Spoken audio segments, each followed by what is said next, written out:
ভরতপুরের তৃণমূল বিধায়ক হুমায়ুন কবিরের বিস্ফোরক মন্তব্যের পাল্টা প্রতিক্রিয়া মন্তব্য করলে তৃণমূল কংগ্রেসের বড়ুয়া ব্লকের ব্লক সভাপতি মাহে আলম। হুমায়ুন কবির নিজেকে বড় নেতা বলে দাবি করে, এমনই কটাক্ষ মন্তব্য করলেন মাহে আলম। সভাপতি অপূর্ব সরকারকে, আমাদের এমপি আবু তাহের খানকে, আমাদের নেত্রী শাওনী সিংহ রায়কে, তারপরে গতকালও দেখলাম এই জেলার যারা পদে রয়েছেন তাদেরকেও যাচ্ছি তাই ভাষা তিনি তাদের বিরুদ্ধে ব্যবহার করেছেন। আমরা বলতে চাই এই হুমায়ুন কবির মহাশয়কে, যিনি নিজেকে বড় নেতা, নিজেকে বলে 43 বছরের রাজনীতি, তার বয়স ইত্যাদি বিভিন্ন কথা নিয়ে তিনি সবসময় বলে থাকেন। কিন্তু আমরা ওনাকে বলতে চাই, তিনি গতকালকে যে মারাত্মক কথা তিনি আমাদের নেত্রী মমতা বন্দ্যোপাধ্যায় এবং আমাদের নেতা অভিষেক বন্দ্যোপাধ্যায় এবং আমাদের দল তৃণমূল কংগ্রেসকে তিনি চ্যালেঞ্জ করেছেন যে মুর্শিদাবাদ জেলায় 20টা আসনের মধ্যে তিনি নাকি 10-এ নামিয়ে নিয়ে আসবেন। আমার ওনার কাছে প্রশ্ন, উনি একজন তৃণমূল কংগ্রেসের বিধায়ক হয়ে যিনি দলের বিরুদ্ধে এই ধরনের ভাষা যিনি ব্যবহার করেছেন, তার তীব্র নিন্দা জানাই, তার তীব্র প্রতিবাদ জানাই। তার কারণ হচ্ছে, উনি যখন অতই বড় বড় কথা বলছেন তৃণমূল কংগ্রেস সম্পর্কে, এতই বিভিন্ন জনের সম্পর্কে এরকম পার্টিকুলার, কখনো বড়ুয়ার যারা নেতৃত্ব দেয় তারা খারাপ, কখনো কান্দি যারা নেতৃত্ব দেয় তারাই খারাপ, কখনো ভরতপুর বিধানসভায় যারা নেতৃত্ব দেয় তারা খারাপ, কখনো বিধায়ক রবিউল আলম চৌধুরী খারাপ, কখনো দেখছি এমএলএ হাসানুজ্জামান খারাপ, কখনো দেখছি অপূর্ব সরকার খারাপ, কখনো দেখছি এমপি আবু তাহের খান সাহেব খারাপ। উনাকে বলতে চাই আপনাদের মাধ্যমে, উনি যখন এতই বড় বড় কথা বলছেন, উনি তৃণমূল কংগ্রেসের প্রতীক ছাড়া এই জেলায় যে কোনো সিটে উনি দাঁড়িয়ে জিতে দেখান, তাহলে জানবো উনি সত্যিকারের উনি বাবার বেটা, জানবো উনি বাপের বেটা। তৃণমূল কংগ্রেসে থাকবো, তৃণমূল কংগ্রেস দল করব, আবার নিজেই বলছে এই ধরনের কথা, আবার নিজেই তার প্রশ্ন তিনি নিজেই দিয়ে দিচ্ছে। আমরা দেখলাম তার কোনো উন্নয়ন দেখিনি, তার কোনো ডেভেলপমেন্ট নিয়ে কথা নাই, তার কোনো সাধারণ মানুষের কাজ নিয়ে দেখা নাই। তিনি সব সময় মিডিয়া নিয়ে ব্যস্ত, নিজেকে বড় বড় কথা বলে 43 বছরের রাজনীতিবিদ বলে দাবি করেন। তিনি এত বছর বয়স করছে, আমারও বয়সটা, রাজনৈতিক বয়সটা 22 বছর হলো, 42 বছরে পা দিয়েছি, ওনার বয়সটা 16+, তাই উনি এত বড় বড় কথা উনি দাবি করছেন। আর তৃণমূল কংগ্রেসটা ওনার আগে থেকে আমরা করি, তৃণমূল কংগ্রেসটা করতে এসেছি এই জেলায়। আমরা জানি উনি যেভাবে মুসলিম হিসাবে দাবি করছেন যে মুসলিম লিডার, ওনার ছক বা ওনার কায়দাটা কিন্তু আমরা কিন্তু যারা তৃণমূল কংগ্রেসের কর্মী তারা কিন্তু আজকে ধরে ফেলেছি। কিরকম ধরে ফেলেছি? কারণ যদি বলতে যাই, এই জেলায় ইদানিং দেখছি মিম পার্টির আনাগুনা, এই জেলায় দেখছি ইদানিং আইএসএফ পার্টির আনাগুনা, এই জেলায় দেখছি বিজেপি নেতা এবং কংগ্রেসের তাদের আনাগুনা এখন দেখছি খুব বেড়ে গেছে। তার কারণটা কি? এই হুমায়ুন কবির তিনি দিল্লিতে বসে বিজেপি নেতাদের সাথে এবং আইএসএফ এর সাথে বসে তিনি দিল্লিতে বসে ডিল করেছেন যে মুর্শিদাবাদ জেলা নাকি মাইনরিটি অধ্যুষিত জেলা, যেখানে 72% মুসলিম ভোটার রয়েছেন এই মুর্শিদাবাদ জেলায়। তিনি একজন মুসলিম লিডার হয়ে তিনি নিজেকে এটাই জাহির করছেন যে তার কথাই নাকি মুসলিমরা সব ভোট দিয়ে দিবে, আর তার কথাতেই নাকি মুসলিমরা সব ভোট দিয়ে দিবে তাকে। আরে আমরাও মুসলিম লিডার, এরকম হাজার হাজার তৃণমূল কংগ্রেসের কর্মী সমর্থকরা যারা বুথে বুথে নেতৃত্ব দেয় মুসলিম লিডার, উনি এই ভোটটাকে, দলকে উনি সবসময় চাপে ফেলাবার জন্য উনি যেটা করছেন সেটা কি করছেন? উনি বলছেন যে মুর্শিদাবাদ জেলায় মাইনরিটি ভোট 72%, আর উনি নাকি মুসলিম একাই লিডার, ওনার কথাতেই নাকি মুসলিম সব ভোট হয়ে যাবে। তা উনি যখন এত বড় কথা যখন উনি বলছেন, এতই বড় বড় কথা যখন মিডিয়াতে বলছেন, আমরা ওনাকে বলছি আপনি তৃণমূল কংগ্রেসের প্রতীক ছাড়া যে চিহ্নে দাঁড়াবেন আপনি দাঁড়ান, আর আমাদের তৃণমূল কংগ্রেসের প্রতীক চিহ্ন থাকবে, কারণ মানুষ তৃণমূল কংগ্রেসের পক্ষে আছে, উন্নয়নের পক্ষে আছে, মমতা বন্দ্যোপাধ্যায়ের পক্ষে আছে। কিন্তু আপনি যেভাবে দলকে সবসময় বিড়ম্বনায় ফেলাচ্ছেন, দলের বিরুদ্ধে যেভাবে কাজ করছেন, আপনার যে বিধানসভা, আপনার যে ব্লক, আপনি যে বিধানসভার আপনি রাজনীতি করেন, যে বিধানসভায় আপনি বিধায়ক, সেই বিধানসভার পঞ্চায়েত সমিতির সভাপতি থেকে প্রধান থেকে শুরু করে আজকে কিন্তু ওনার পাশে কিন্তু কেউ নেই। গুটি কয়েক লোক আমরা দেখতে পাচ্ছেন না ওনার মাধ্যমে, কিন্তু কি দেখছি আমি ওনাকে যথেষ্ট শ্রদ্ধা করতাম, সম্মান করতাম, সবসময় ভাই বলে সম্মান করতাম, শ্রদ্ধা করতাম, কিন্তু উনি দলের বিরুদ্ধে প্রতিনিয়ত সবাই যদি খারাপ হয়, সবাই যদি ওনার চোখে খারাপ হয়, তাহলে উনি একাই সব, উনি একাই মহাপুরুষ, আর বাকি কেউ নয়। আজকে মুর্শিদাবাদ জেলায় যে 72% মুসলিম ভোটার রয়েছে, উনি মনে করছেন যে আমি আইএসএফ কে আর মিমকে ঢোকাবো আর মিটিং করবো। মুর্শিদাবাদের কিছু বিধায়ক আর কিছু সাংসদের উপরে আপনারা তো কেন ক্ষোভ? আমাকে কেউ ঢিল মারলে আমি তাকে পাথর মারি, এটাই আমার পারাবরের অভ্যাস।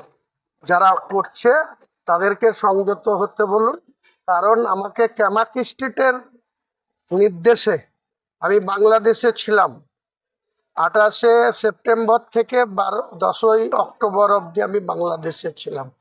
তখন ক্যামাকি স্ট্রিট থেকে আমার সাথে যোগাযোগ করে আমাকে বিজয়ার সম্মেলনী করতে বলেছিল। তো আমি আমার বিধানসভায় একটাই করতে চেয়েছিলাম, যে সালার যেটা মুজাফফর আহমেদ মহাবিদ্যালয়ে করব, তার তারিখ 13 তারিখ নির্ধারণ হয়েছিল, সেদিন ছিল সোমবার। কিন্তু ক্যামাকি স্ট্রিট থেকেই আমাকে প্রেসার করা হলো, বলা হলো যে না, একটা করা যাবে না, দুটোই করতে হবে, ভরতপুর 1ও করতে হবে, 2এও করতে হবে। তাহলে তাদের নির্দেশ মেনে আমি ভরতপুর 2এও 13 তারিখে করেছি, 14 তারিখেও এখানে করেছি, আপনি জানেন। তারপরে 17 তারিখে কেন প্রোগ্রাম হবে? আর জেলা সভাপতি বা অন্যান্য পদাধিকারীরা শুধু কি নিজের মন মতো চলার জন্য পোস্ট? যারা এইসব পোস্টে থাকে তাদের সবাইকে নিয়ে চলতে হয়। আমরা দীর্ঘদিন ধরে পলিটিক্স করছি।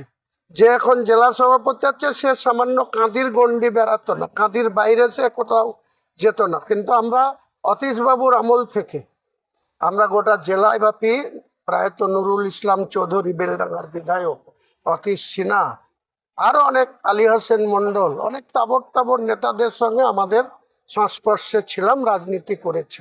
আজকে আমরা তাজ্জব হয়ে যাচ্ছি, গোটা জেলাটা, এই বহরমপুর সাংগঠনিক জেলাটা, কি নওদা, কি ভরতপুর, কি বেলডাঙ্গা 1, কি বেলডাঙ্গা 2, কোথায় বড়ুয়া, সব জায়গায় দ্বন্দ্ব লাগানোর মূল নায়ক হচ্ছে এই সভাপতি। কেন? কিসের স্বার্থে? কেন এটা করে? কাজেই আমাকে মাঝে মাঝে এইসব অসহ্য হয়ে যায়। যখন দেখি যে এটা আর সহ্যের সীমা ছাড়াচ্ছে, আমি কোনো কথাই বলতাম না। যদি এখানে আরেকটা নতুন করে যদি বড়ুয়ারই উনি অজুহাত দেখান, বড়ুয়ার এমএলএ কোথায়? জেল কাস্টডিতে, তাহলে তার অনুমতি আমার কাছে তথ্য আছে, আমি সময় মতো দেব। বিশ্বনাথ সাহা, জীবন কৃষ্ণ সাহার বাবা, তাকে কিভাবে কনভেন্স করে এই জেলা সভাপতি জীবন শাহকে আবার ইডিকে দিয়ে অ্যারেস্ট করিয়েছে, ঠিক সময় মতো যোগ্য জবাব পেয়ে যাবে। আপনাদেরকে তথ্য দিয়ে বলবো, ডকুমেন্টস আমার কাছে আছে, যে ছেলের বিরুদ্ধে বাবাকে দিয়ে কিভাবে তাকে, কিসের স্বার্থে, কেন? তৃণমূলের বিধায়ক না সে একবার অ্যারেস্ট হয়েছিল, তো কি হয়েছে? অনুব্রত বাবু তো তেহার জেলে 2 বছর ছিল, মহিম আবার নেত্রী তাকে তার পুরনো পদ ফেরত দিয়েছে। জেলা সভাপতি নাই, কিন্তু সেই সর্বময় কর্তা এখনো বীরভূম জেলায়। তিনি কি বলেছেন কদিন আগে? যে কংগ্রেস শত্রু নাই তৃণমূলের, বিজেপিও শত্রু নাই, সিপিএমও শত্রু নাই, তৃণমূলের শত্রু বলেছে কিনা? আমি ঠিক সেই কারণেই বলেছি যে এই জেলাতেও কিন্তু সেই ধরনেরই কারবার চলছে। তারা সংযত হলে সব মিটে যাবে। আর তারা যদি বেশি অহংকার দেখায়, 2024-তে এখন ইউসুফ পাঠানকে বগল দাবা করে চলে আসছে, গড্ডাতের মিটিংয়ে নিয়ে আসছে। ইউসুফ পাঠান জিতবে না জিতবে না জিতবে না বলে বেরিয়েছিল, এই লোক কত জায়গায় বলেছিল জিতবে না। আমি কলকাতা থেকে শুরু করে এই জেলার সব জায়গাতে বলেছিলাম ইউসুফ পাঠানই জিতেছিল। সেই ইউসুফ পাঠানকে বগল দাপা করে নিয়ে বেড়াচ্ছে। ইউসুফ পাঠান ভোট নিয়েছে ভরতপুরের, এখানেও 18,000-এর কাছাকাছি। আমি 43,000-এ জিতেছিলাম, সে 18,000-এ জিতেছে। লিডটা কমে গেছে, কিসের জন্য? এই মাতব্বরের ছবি, এখানকার এক মাতব্বর, তার ছবি, আমাদের মতো বিধায়কের ছবি পর্যন্ত টাঙায়নি, মিটিং মিছিলে দেখাননি 2024-এ। তার জন্য 43,000-এর লিডটা 17,000-এ নেমে আসলো। সেই দায় কি আমার? তাদের নিতে হবে। আবার তাকে এখন ধরে নিয়ে চলে আসছে, সে তার ডেভেলপমেন্টের যে 5 কোটি টাকা বছরে পায়, এই অংশীদার ভরতপুরের ভোটাররাও তার বছরে 70-72 লাখ টাকা ডেভেলপমেন্টের ফান্ড ডিএম অফিসে যেটা আসে সেটা পান। আজ পর্যন্ত 16 মাস রানিং ভরতপুর বিধানসভা 17,000 লিড দিয়েছে, সেখানে কানা করি এখনো এমপি লাখের ফান্ড থেকে উন্নয়নের কোনো টাকা পায়নি। আর যেখানে প্রায় 43,000 লিড করে দিচ্ছে আমাদের হোম রেজিনগরে, সেখানকার এমএলএ কটা ভোট করেছে, আর আমি আর ওখানে আতাউর বলে একজন আছে পঞ্চায়েত সমিতির সভাপতি হাজবেন্ড, তারা মিলে 43,000 লিড করে দিয়েছি, দিয়ে যাকে এমপি বানিয়ে দিয়েছি সেখানেও কোনো উন্নয়নের ফান্ড নাই, এখানেও কোনো উন্নয়নের ফান্ড নাই। শুধু আসলেই বহরমপুর আর কাঁদি বগলদাপা করে নিয়ে বেড়াবে।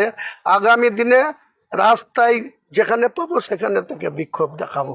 কি মনে করছে আমরা রাজনীতি করতে গিয়ে চুরি পড়ে আছে নাকি? কেউ আমাকে একটা আঙুল দেখালে আমি তাকে 2 আঙুল দেখাবো। এই যে ক্যামার স্ট্রিট আপনার কথা বাইরে যে এটা করলো ক্যামার দিতে পারে না এই যে দেখা, কারণ আমাকে তো কামাত স্ট্রিট বললো যে ব্লক ওয়াইজ করতে হবে, ভরতপুর 2-এও করতে হবে, 1-এও করতে হবে। তাহলে আমাকে, আমি 13 তারিখে প্রোগ্রাম করলাম, 14 তারিখে করলাম, তাহলে 17 তারিখে সে জেলা সভাপতি হয়ে এরকম দায়িত্ব জ্ঞানহীন সে কেন এখানে করলো? সে প্রোগ্রাম করতো, তার তো খুব কাছের লোক 2জন সভাপতি আছে, জজ, আর এধারে আরেকজন উকিল, না সেও আবার এসডিজিএম। এখানে কি করতে আসলো? ভরতপুর 1-এ কি করতে আসলো? কাটিবাজি করা? কাটিবাজিও যত করবে, আমি তো বলেছি রাজ্য যদি এটা হস্তক্ষেপ করে এই কাটিবাজি করা বন্ধ না করে, কে কত পাঙ্গা নিতে পারে হুমায়ুন কবির সব সময় প্রস্তুত আছে, সব সময় প্রস্তুত।